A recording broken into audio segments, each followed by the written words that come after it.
পচোৱা বলিছে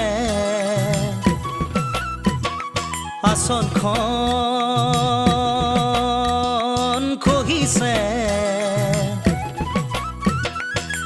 দেহাটোৰ কুমলীয়া ঘূৰণিৰে পৰাই চকুত চকু পৰি